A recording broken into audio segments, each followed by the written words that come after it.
I started Improv Everywhere about 10 years ago when I moved to New York City with an interest in acting and comedy. Because I was new to the city, I didn't have access to a stage, so I decided to create my own in public places. So the first project we're going to take a look at is the very first no-pants subway ride. Now this took place in January of 2002, and this woman is the star of the video. She doesn't know she's being filmed. She's being filmed with a hidden camera. This is on the 6 train in New York City. And this is the first stop along the line. These are 2 Danish guys who come in and sit down next to the hidden camera. And that's me right there in a brown coat. It's about 30 degrees outside. I'm wearing a hat. I'm wearing a scarf. And the girl's gonna notice me right here.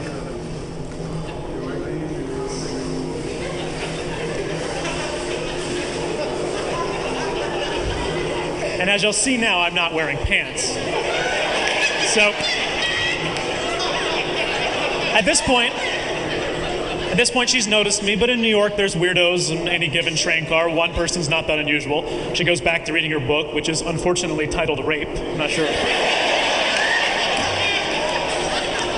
So she's noticed the unusual thing, but she's gone back to her normal life. Now, in the meantime, I have 6 friends who are waiting at the next 6 consecutive stops in their underwear as well. They're going to be entering this car one by one. We'll act as though we don't know each other. And we'll act as if it's just an unfortunate mistake we've made for getting our pants on this cold January day.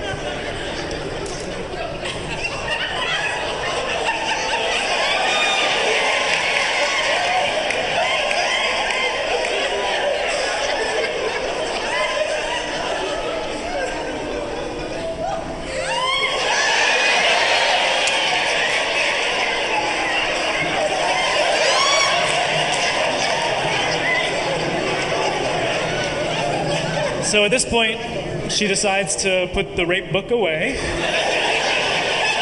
She decides to be a little bit more aware of her surroundings. Now, in the meantime, the 2 Danish guys to the left of the camera, they're cracking up. They think this is the funniest thing they've ever seen before. And watch her make eye contact with them right about now.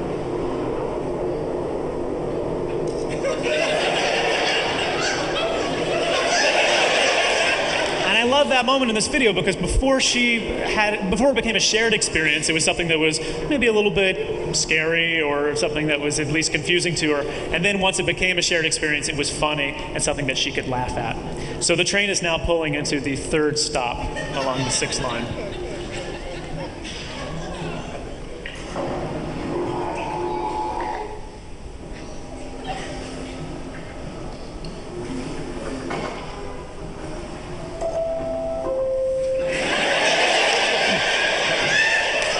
So the video won't show everything. This goes on for another 4 stops. A total of 7 guys enter anonymously in their underwear. At the 8th stop, a girl came in with a giant duffel bag and announced she had pants for sale for $1. Like you might sell batteries or candy on the train. We all very matter-of-factly bought a pair of pants, put them on, and said, "Thank you, that's exactly what I needed today." And then exited without revealing what had happened and went in all different directions. Thank you. So that's a still from the video there, and I love that girl's reaction so much, and watching that videotape later that day inspired me to keep doing what I do. And really one of the points of Improv Everywhere is to cause a scene in a public place that is a positive experience for other people. It's a prank, but it's a prank that gives somebody a great story to tell. And her reaction inspired me to do a 2nd annual No Pants Subway Ride, and we continue to do it every year. This past January, we did the 10th annual No Pants Subway Ride, where a diverse group of 3,500 people rode the train in their underwear in New York, almost every single train line in the city, and also in 50 other cities around the world, people participated. As I started taking improv class at the Upright Citizens Brigade Theater and meeting other creative people and other performers and comedians, I started amassing a mailing list of people who wanted to do these types of projects so I could do more large-scale projects. Well, one day I was walking through Union Square and I saw this building, which had just been built in 2005. And there was a girl in one of the windows, and she was dancing. And it was very peculiar because it was dark out, but she was backlit with fluorescent lighting, and she was very much on stage. And I couldn't figure out why she was doing it. After about 15 seconds, her friend appeared. She had been hiding behind a display, and they laughed and hugged each other and ran away. So it seemed like maybe she had been dared to do this. So I got inspired by that, looking at the entire facade. There were 70 total windows, and I knew what I had to do. So this project is called Look Up More. We had 70 actors dressed in black. This was completely unauthorized. We didn't let the stores know we were coming. And I stood in the park giving signals. The first signal was for everybody to hold up these 4-foot-tall letters that spelled out Look Up More, the name of the project. The second signal was for everybody to do jumping jacks together. You'll see that start right here. And then we had dancing. We had everyone dance, and then we had dance solos where only one person would dance and everybody would point at him.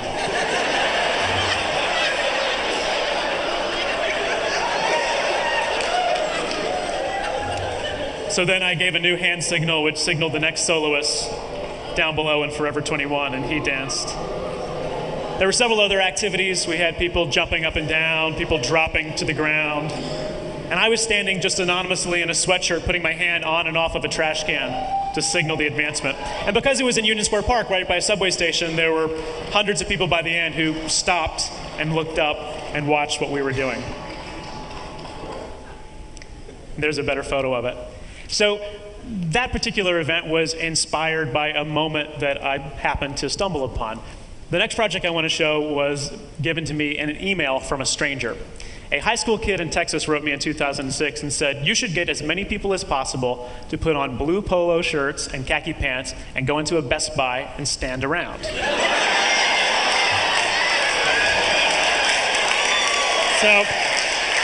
I wrote this high school kid back immediately, and he said, yes, you are correct. I think I'll try to do that this weekend. Thank you. So here's the video. So again, this is 2005. This is the Best Buy in New York City. We had about 80 people show up to participate, entering one by one. We had, there was an 8-year-old girl, a 10-year-old girl. There was also a 65-year-old man who participated. So it was a very diverse group of people. And I told people, don't work, don't actually do work, but also don't shop. Just stand around and don't face products. Now you can see the regular employees by the ones that have the yellow tags on their shirt. Everybody else is one of our actors. The lower level employees thought it was very funny, and in fact, several of them went to go get their camera from the break room and took photos with us. A lot of them made jokes about trying to get us to go to the back to get heavy television sets for customers. The managers and the security guards, on the other hand, did not find it particularly funny. You can see them in this footage. They're wearing either a yellow shirt or a black shirt. And we were there for probably about 10 minutes before the manager decided to dial 911. So they started running around telling everybody that the cops were coming, watch out, the cops are coming. And you can see the cops in this footage right here. That's a cop wearing black right there being filmed with a hidden camera.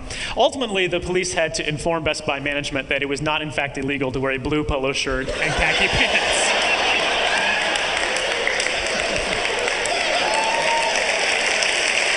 Thank you.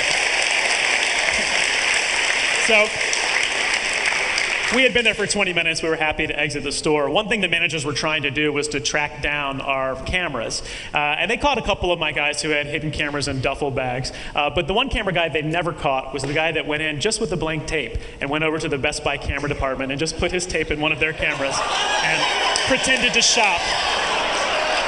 So I like that concept of using their own technology against them. I think our best projects are ones that are site-specific and happen at a particular place for a reason. And one morning, I was riding the subway. I had to make a transfer at the 53rd Street stop where there's these 2 giant escalators. And it's a very depressing place to be in the morning. It's very crowded. So I decided to try to stage something that could make it as happy as possible for one morning. So this was in the winter of 2009, 8:30 in the morning. It's morning rush hour. It's very cold outside. People are coming in from Queens, transferring from the E train to the 6 train, and they're going up these giant escalators on their way to their jobs.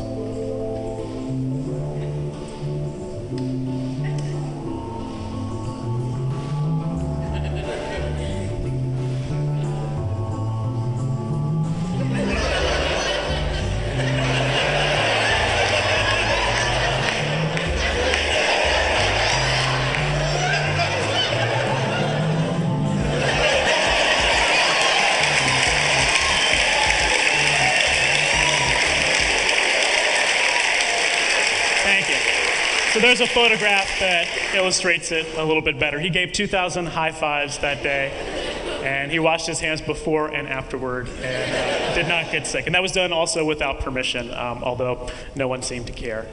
So I'd say over the years, one of the most common criticisms I see of Improv Everywhere, left anonymously in YouTube comments, is these people have too much time on their hands. And, you know, not everybody's going to like everything you do, and I certainly have developed a thick skin thanks to internet comments, but that one's always bothered me because we don't have too much time on our hands. The participants in Improv Everywhere events have just as much leisure time as any other New Yorkers. They just occasionally choose to spend it in an unusual way. You know, every Saturday and Sunday, hundreds of thousands of people each fall gather in football stadiums to watch games. And I've never seen anybody comment looking at a football game and saying, all those people in the stands, they have too much time on their hands. And of course they don't. It's a perfectly wonderful way to spend a weekend afternoon watching a football game in a stadium. But I think it's also a perfectly valid way to spend an afternoon freezing in place with 200 people in the Grand Central Terminal, or dressing up like a Ghostbuster and running through the New York Public Library.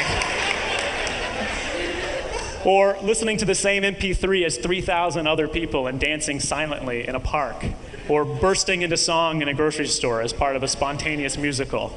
Or diving into the ocean in Coney Island wearing formal attire. You know, as kids, we're taught to play, and we're never given a reason why we should play. It's just acceptable that play is a good thing. And I think that's sort of the point of Improv Everywhere, it's that there is no point, and that there doesn't have to be a point. We don't need a reason. As long as it's fun, and it seems like it's going to be a funny idea, and it seems like the people who witness it will also have a fun time, then that's enough for us. And I think as adults, we need to learn that there's no right or wrong way to play. Thank you very much.